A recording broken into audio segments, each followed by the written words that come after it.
Show, and we're here today with Tony Dzikas, the head coach of Shenendehowa High School, defending Section 2 champion. Once again, Coach, glad to see you. Great to see you. Thanks for coming, guys. Yeah, absolutely. Glad to have us. Let's get right into it, man. You win another Section 2 title. Did you actually? We talked to you in the preseason, and it came together for you so good at the end. So can you talk about that process and that journey? It was very rewarding. I mean, I didn't know what to expect from the guys. They were a great group of kids who worked hard, and they got better over a span of 4 months. We really didn't have any setbacks as far as poor behavior, nothing with grades, nothing where a kid couldn't. They were at practice every day, all of them working on their game. And it just, it comes together. You gotta have some luck. Nobody was hurt during the sectional run. Sick. We had no sicknesses. And it was, it was a good group of kids. And it was fun for me to be able to watch them, be able to enjoy that. Let's talk about a little bit about your captain, Sangare. Now he's all signed, still delivered. So is he's gonna still bring that same intensity? Like, you don't have a scholarship. Is he still hungry? He better. I think you sit a scholarship butt on the bench. Say that, then. Getting a scholarship doesn't help us during games. Right. So hey, there have been many teams that we played against that had 1 or 2 scholarship kids, and we've been pretty fortunate. Just because you have a scholarship, that writes you a ticket to even more challenges. Now there's a little expectation. Now you better be working this year, because next year you're going to be playing against guys who are 3 and 4 years older, who are all very good players, who are also all scholarship players. So I know, TJ, we're going to keep working at them, and we'll give them reminders that, hey, not only are you getting ready for this year, you better work every single day to make sure you're ready to walk into a situation next year that's going to be very challenging. Now you lost 3 guys, or I know you lost 2 guys, Bass Merchant and Colbert. Colbert said Clarkson doing great. Carson, he had a great, I believe he's starting. I know the coach sent me a text after one of the scrimmages, and Chris had like 7 threes. So, Chris Colbert's got a motor that just never stops running. Now, how you gonna replace those 2 guys? What's going on here? What's new? What's new? It's not even about replacing. It's just taking what you have and trying to maximize their talent. We're pretty young yet. 9 kids who are underclassmen. We have 4 sophomores up. We have 5 juniors, and we have 4 seniors. So we're a pretty young team, but that's no excuse for anything, because we have some guys who are returning, like you said, more Section 2 champions. Reinisch knows what to expect. John Dallas was around last year. It's his 2nd year on varsity. Altenberger's a big, strong kid. Will continue to get in school. And then obviously you got Sangare. Reinisch played a huge part in our win against Colony in the Section 2 title. And he's gotten a lot better, a lot more athletic. So it'll be fun. We've got some interesting scrimmages. We're young, so therefore that means you look great one scrimmage, and next scrimmage it doesn't go too well. Because you guys did look fairly well against Albany Academy the other day when I had an opportunity to come and check you guys out. You look fairly decent. Yeah. Academy's super talented. They're well coached with Brian. We were very pleased with that. Hoover Creek Academy came in yesterday, and doubled everything, got up into us a little bit more, and we have to do a better job of handling that. And we will. That's why you practice with that. Now, one thing I noticed about you out and covering you is that you do an awesome job of defensive adjustments, particularly what I saw. Talk to me a little bit about that. Like, I saw halftime adjustments against CBA last year. Jordan King went off for 20 in the first half, came out in the box and won. When you talked about his motor and Hobart's motor, that speaks volumes to it. I don't think Jordan scored another point that second half. And then you did a triangle and 2 on Signer. Talk about your defense, your game adjustments in the field that you have for that. Well, you want to go in saying, okay, this is what we're going to allow. This is what we're going to take away. And some games we go in, and we did that with Isaiah Mole in the championship game. You got to contain him. You can't let him go off. You got to try to frustrate him. Phenomenal player. Let's get him a little bit frustrated. Let's get him tired. Let's kind of bump him as he's trying to cut through. And sometimes you stick to that game plan the entire way. And it works. I mean, you know it's kind of working. Even if he hits a couple threes, you got to believe in that 32 minutes. And at the end, that star player, Seymour, same thing. Played them in the semifinals and just kept at him. And even when we were down 12, I think 10 or 12, said, no, if you're going to beat us with somebody else, I'm Coach on, I'm okay with that. Right. And I try to tell players, this is what we need to do to win. If you do this, you follow this game plan, I believe our odds of winning are very good. If somebody else ends up hitting threes and beating us, I'll take the blame for that. That's not you, that's not me. And, you know, hey, there have been times that happens. Sometimes it pans out really well. But, you know, at CBA, the halftime adjustments, obviously you go into a game plan hoping that's the game plan that's going to be up for the whole game. Right. You know, that was a game where he just went off. And he had like 4 threes in the first half. He was. Yeah. I mean, for me to come down and do the same exact thing, the same exact thing in the second half, would make me probably one of the worst coaches in America. So I wouldn't say that was like an unbelievable adjustment. The guy just scored 20 and a half. I'm no mathematician, but times 2, that's 40 points in the game. You know, we had to do something. And you know what? Over guarding him. You know, sometimes you don't want to take your most prolific offensive player and exert him so greatly on defense. But like you said, his motor showed great. Like basically, that poor kid, I felt bad for him. I don't know if he felt bad for himself. The way he works on that court, like he enjoys it. Yeah. No, I meant the guy who he was guarding. Oh yeah, I felt bad for him too. Yeah. It was a blanket. I hate Holbert. I said. Yeah, he went out. He probably went to sleep last night thinking about Holbert that night. Yeah. But talk about how you know, how successful you are at getting quality individuals in your program to go on to the next level.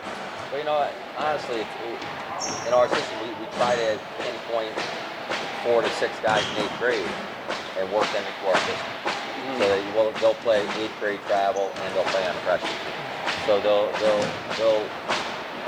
practice for 2 hours with the freshman team, then they practice for another 2 hours with your 8th grade team. And we make sure they practice back to back. So you start looking at those kids and okay, can they handle that? Can they you know, time manage their schoolwork with those 3.5, 4 hours of practice that you're gonna have each day? And you get to know their personalities. Honestly, the practices are where it's at. You want kids who are gonna listen, enjoy being around, and you hope you have some talented kids. But you can have talented kids, and if they're not enjoyable to be around them and enjoy coaching them, I think it's going to be a long season, and it's probably going to end in disappointment. But you can have some kids that maybe they're not the most talented. I'm sure there are kids walking around this campus that can come in, and I would define talent as being good at something and you don't have to work at it. And I'm sure there are kids in these hallways that are walking down, and they probably could walk in this gym and you saw them playing pickup, you'd say, wow, they're not playing. I don't know. It's hard. We practice. We go double sessions the first 2 weekends. So we'll practice 10 to 12, then 3 to 5. So we've had at certain times like spend almost our whole weekend in the gym. I don't know if many kids are willing to do that. Right. Those are the kind of kids we want to work with. That's the kind of coaching staff we want to have. That is enthusiastic and they love being in the gym. But it's got to be a two-way street. You got to be passionate about what you're doing. Then you need kids who are passionate about what you're doing.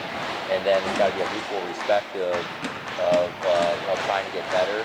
Knowing that some days aren't always going to be a picnic, but we're doing it for your own good and getting kids to buy in. I have an interesting scenario for you. Having your older son now moving on, and now having your younger son. How is it for them to be in the locker room, and they have to balance the fact where the other players are probably saying, "Dad is a jerk." Sometimes it gets on my nerves, and he has to sit there and balance that whole scenario out. He may be the one saying it. I know. I thought. He may be the one saying it. I agree with you. He's probably saying to the player, "I agree with you." So I just wonder how does that how do they manage? Do you ever have be able to talk to them? How do they manage that? You know what I mean? Being in the locker room, knowing that other players might be frustrated and they might want to hold their tongue because he's right there. And how does how your son kind of manage that type of process? Right. That's a great question. It's probably something I should have investigated more. I just haven't. I really haven't. I just you know what? And Devin is a 15-year-old sophomore, and he'll handle himself. He's got a maturity about him that's beyond his years, and he gets along well with all the players. And I enjoy coaching him, and hopefully I'll learn from any mistakes I made with Jake, because Jake was first son I coached. And sometimes, you know, I probably made the mistake of being harder on him than anybody else, instead of just treating him exactly like everybody else. You know, and I talk openly about that with him, and I talk about it openly with Devin, and also telling Devin he's got to communicate with me. You know, don't be scared to say, hey, Dad, I don't like you. You know, you seem to single me out with something. You know, and I didn't feel comfortable. Because I do sometimes just have the mindset like that if this is as tough as your life is right here in this gym, you got a wonderful life. I'm sure you're going to get home, you're going to put that code into your 2-car garage. You're going to walk into that nice 4-bedroom house, and you're going to walk to that like probably 50-inch TV you have in your room. And you're going to be mad at me, but you have a wonderful life. But not losing sight of the fact that being 15, 16, 17, 18 has its moments, and I'm sure it's tough. You know, we try to be sympathetic and respectful. Now, I'm going to ask you a question. Now, earlier you said that you love it, you live here, you eat, you breathe it, you sleep it, and everything else. I'm not trying to rush you out the door. Is retirement on the movement you at all? You your son, you know, coming through, maybe getting him through, what have you? Yeah, it's long, it's hard. I mean, it's long. I'm not going to lie to you. I mean, this season starts November 6th. Regionals for what? March 10th, maybe last year? I mean, that's a long season to go, you know, 6 days a week, really 7 because you're scouting, you know. Go. So it makes for a long season. So yeah, you know what? In a couple of years, you know, then when I can retire from teaching, I want to do something in college. I want to be somebody's assistant. I spent a week down at St. Edward's with Andre Cook a couple of years ago, and I loved it. I did kids' class schedule. I worked some guys out there in their free time during the college day. I go to the coffee shop. I get a workout in myself. I'm like, can you pay me $40 grand? Retirement. You know, give me some change in my pocket to get dinners. And it's lovely. Speaking of which, we had a chance to speak to Paul real quick. Paul, your assistant, right? Paul, he was like, yeah, I've been with this guy for a while. I was doing freshman JV, but he wanted me to do an assistant. He said, you know what, I'm enjoying it. So Paul is like, he says, one of your guys. He is, you know what, Paul just brings something, you know, he does the things well that maybe I don't do as well as I want to. And he just is always on top of stuff. He's really good. And when I say something, when I say, you know, these are the things we have to work on, he's got a yellow pad, he's just writing stuff down. And they'll remind me of that stuff. He's just, you know, he's just making my life a lot easier. Obviously, a lot of great assistants do. They also make me think. Great assistants make you think they throw out stuff. And he's not sensitive. You know, you want to send, you know, we were talking about the other day. I said, he goes, oh, sorry, I kept saying stuff to you during scrimmage. That's your job to say stuff. You know, your job is to give suggestions. It's my job to take them or leave them. And you know, we're really, you know, we're getting to know each other. Just kind of like, hey, do me a favor. You don't have to say anything back when I give suggestions. Because I hear him. You know, he's he's an energy guy. I mean, he's got Coach Sangare here. He's got Coach Joss. Coach Aptalk. Coach Meyer comes in. He doesn't really sit on our bench, but he'll come in on weekends when he doesn't have to work. And he's been with me for about 15 years. All energy, does a great job. I think like my son gets, you know, into the gym where like there are like 4 or 5 quality coaches working with him. As a father, I'm just like elated. I'm thrilled. And they all have the kids' best interests at heart. They truly care about the kids. You've been around so long. You spend 7 days a week in this stuff. You scout and everything else. Give me your top 5 teams in the Suburban Council this year. Yeah, you know what? I think there's going to be a lot of parity, but I think there are some teams that are like the top. I'll give you 3 that come right to my mind. Okay, CBI I think has got some guys back that, you know, like you said, they got a guy who dropped 20 on the first half. And the Signal kid's stronger, you know, again. An 02 kid there. Yeah, you know, and basketball is a sport where you got a couple of kids, boy, that can be tough. And then you get some guys who will look better around that talent, who can hit some shots and fill those gaps and keep you honest, so that, you know, you can't chase around things. Oh, you're going to spend a defender there, and now all of a sudden somebody's getting an open 3. So I think Bethlehem's going to be a lot of seniors. I think they're going to be very good. They're long, they're strong. Then, you know, Troy comes to mind as well. You know, they got a lot of guys back. They're going to be strapped. They're going to play tough. They got a former Shen coach on the sideline. Yes, they do. Brian Yes, they do. Lozano, my Yes, man. they do. I love Brian. Yep. You know, so but it goes on and on. You know, I think Boston Spa's much improved. Keegan's a very good player. He works my camps. I always tease him, but last year he lit us up a little bit. Right. And Abbas had to hit a buzzer beater to win that game at the spot. Wow. Yeah, so they're going to be good. You know, John Lee's in the gym a lot. He works his tail off. You know, Saratoga, Matty Usher does a good job. They got some guys back from a very, very good team last year. Yep. Who are probably hungry because they were disappointed. Yep. I heard that the Cat also went to prep school. Yeah, he did. He did. Yep. So, you know, that always gets tough. But, you know, hey, everybody goes through that. That's a fact. You know, Reese Brown goes to 6'8" now. Reese Brown is a good player. Right.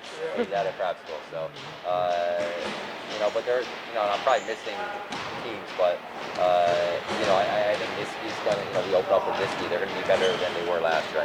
I mean, the Quebec camp, you had a young fella there that was pretty good in the Quebec camp from this game. Yeah, no, they've got some guys back from last year, you know, who shoot the balls, who are in the gym a lot. So I'll be anxious to go see them Thursday. On that note, Coach, we like talking to you, and we could talk basketball with you all forever. You know what I mean? So we appreciate you. Very knowledge-based, very informative, Coach, and it's always a pleasure to sit down and talk to you. We thank you for your time and opportunity too. Thank you. All right, appreciate you. All right, thanks a lot, Coach. Thanks a lot. All right, welcome back. We're here with TJ Sangare, a senior, defending Section 2 champion, Umoja 2 TV Top 10 All-Star. TJ is now he just signed going to St. Michael's, a Division II school. I believe it's in Vermont, right? Mm-hmm. Yes. Yep. How's it feel to be a Section 2 champion? No, it's great. Last year we really grinded the whole season. You know, we had our ups and downs, and I think a lot of times people didn't really count us in for that spot. But at the end of the season, we battled, and it felt great coming out on top. Yeah. Now, what was your reasoning? What did you like about St. Michael's? Why did you choose that school? They were like one of the first schools that really recruited me. Like back when I was a sophomore, they really started. And I talked to them a couple of years, and they were really my top school for a while. But I went up there when I went on my official, and I played with them, and I spent time with the team, and they have a really good, like, close-knit family, and it seems like a great fit and a great area. And it seemed like a place for me. Yeah. Now, you are a senior, you're all signed, still delivered. Are you going to bring that same passion as an unsigned player would, or are you going to take it easy and be okay with it? You got to keep pushing it. You got to push it, especially to show the younger kids who are coming up. When I'm gone, someone else has to pick it up. So, like, when I was younger, I looked up to the older guys, but they were always pushing themselves and pushing the younger kids, so that's just what I want to do to help out these kids in the program. Okay, now what do you see as far as your production this year for the defending Section 2 champion? What will be your role? It should be a little different this year now that you lost a few of your guys. No, we lost, especially Chris and Abbas, who were our main ball handlers last year, and they had the ball most of the time. But this year, I'm really looking to make people better.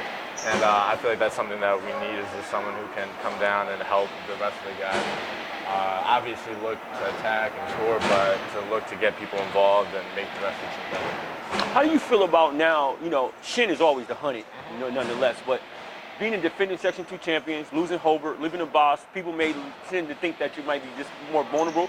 We talked to some other players, and of course, they got you guys circled on their list and things of that nature. How do you guys combat that? I love it. I love when people they have us a target on our back. I feel like every game we play them, we're getting the best of every team. And Coach always says that every time a team plays Shen, it's like a big deal. It's everyone's big game. So for us, it's good because that means every game, like we can't take a day off. We have to work every day. And it just keeps pushing us to make us work harder and get better. And now, coming up now, you have guys, obviously in high school basketball, you have to reload. So you got these guys coming up now. What is your message to them? What are you delivering to them about what they need to be mindful of, some of the things they need to be, concerned about or take into consideration coming up and playing the varsity level? Yeah, no, it's just, especially for the younger guys, it's listening to coach and getting down things that are gonna help, I guess, the team and our system. I feel like with our program, one of the big things you have to do is just like be disciplined and get the little things down. And once you get those down, it helps you become a better player, and then it helps the team. And yeah, that's like a big thing for us. Now, what makes Coach Dzikas so special as a coach?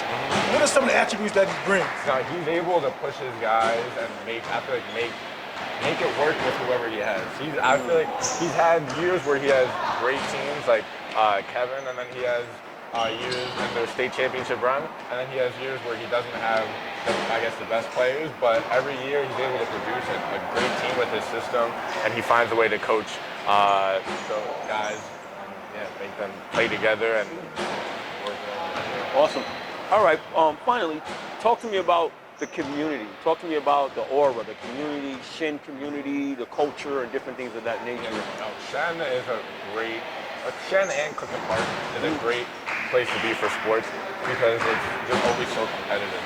And you know that there are other guys that if you're not going to work, they're going to take your spot.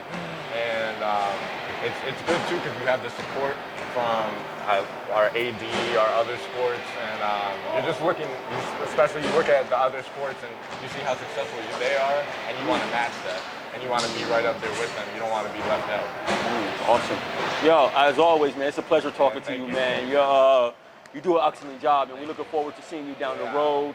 All right, and I guess we'll be maybe moving up a couple notches on our Umoja TV. I'm going for the #1 spot. That's what's up. It was always a pleasure, TJ. Thanks for your time. Thank you very much. Okay, we're back again. We're here with Jake Reinisch, the senior forward guard for the Plainsmen, also defending Section 2 champion. How's it feel to be back in the gym? It feels great, ever since we lost that last game, I don't know when it was, March 10th or something, I've been dying to get back in the gym and start my next season, so it feels real good. Okay, now you provided a lot of stuff for the Plainsmen last year. What have you improved on from last season to this season into your game and your package of moves? Last year I was more of a scorer, but this year, I'm gonna have to, move the ball a little bit more, play a little bit better defense. So I've been working on my quickness and, just getting bigger and stronger so I can, I try to do everything for the students here. Okay, all right. I can. Yeah. Now, Coach said that you got a scholarship to play baseball at Wake Forest. So why did you pick Wake Forest, and what position do you play in baseball? I play shortstop, and I picked Wake Forest because it's a great academic school. School comes first always. Because your diploma goes way farther than baseball is going to go for me. So that's a main reason why. And the coaches were very nice. I like their style of coaching, and it was a great place. My dad played there actually. Oh, okay. So that's why I did. Now, Coach also told us that you're the vice president of this large student body, their class. That's a lot of responsibility with basketball, baseball, with your training. Academia. Academics. Yeah. I mean, how do you fit that in? And then, why do you think your student body picked you to be the vice president? I just try to do anything I can for the school and community. Not just sports. I want to do more than just be a good athlete for the Shen community. And I just pride myself on being a good leader. And I think that's why they chose me because I've proven that I could lead. Now, last I'll pass on to my partner there. What makes Coach Dzikas such a great coach? He prepares like crazy for every single game. He knows the scouting report to a T. He tells us exactly what we need to do. And we all trust him enough to fulfill his requirements for each game. If he says, all right, we're gonna do boxing 1 on this guy. Don't let this guy shoot. We know that he's prepared us for this game or a certain game, so we just follow his game plan. And we trust that he's prepared us well for each and every game. Now, Coach talked to us and said that you're super confident. He said you've never seen a shot you didn't like. However, he also, in addition, spoke about having you help balance that with your game and adding a little bit more well-roundedness in terms of facilitating a little bit more? I'm not really afraid to make mistakes, you know. I understand that, you know, that I want to limit my mistakes, but, you know, I just try to keep my head up and keep playing. But I'm always, like, looking for my teammates. I got a score-first mentality, but, you know, I trust my teammates more than I trust myself. So I feel like every team needs to have that a little bit. And, you know, I trust my teammates to make plays. So. Well, I mean, actually, that's not a you know, bad concept to be the kind of guy that have a lot of trust and confidence in yourself and scoring first mentality, because given the fact that you lost Hober, you lost Merchant, it's going to take a role. I suppose that other players will be looking forward to you taking that initiative, taking that role of being a leader and being assertive as well. Yeah, definitely. You know, those were two great scorers we had on our team last year. You know, but we're going to have a lot of guys that are going to step up, so I think that's exciting because everyone's going to have an opportunity to help our team this year. And, you know, everyone's working hard at it. Everyone is competing for minutes. And, you know, it's a healthy environment here because, you know, we're competing against each other, but we're also, you know, getting ourselves better by doing it. All right. Hey, Ryan, as always, it's a pleasure talking to the Vice President here at Shenendehowa. So we look forward to talking to you down the line. We look forward to you having a great season, and we'll keep in touch, and we're looking forward to seeing you, and good luck the rest of the way. All right? Thanks a lot.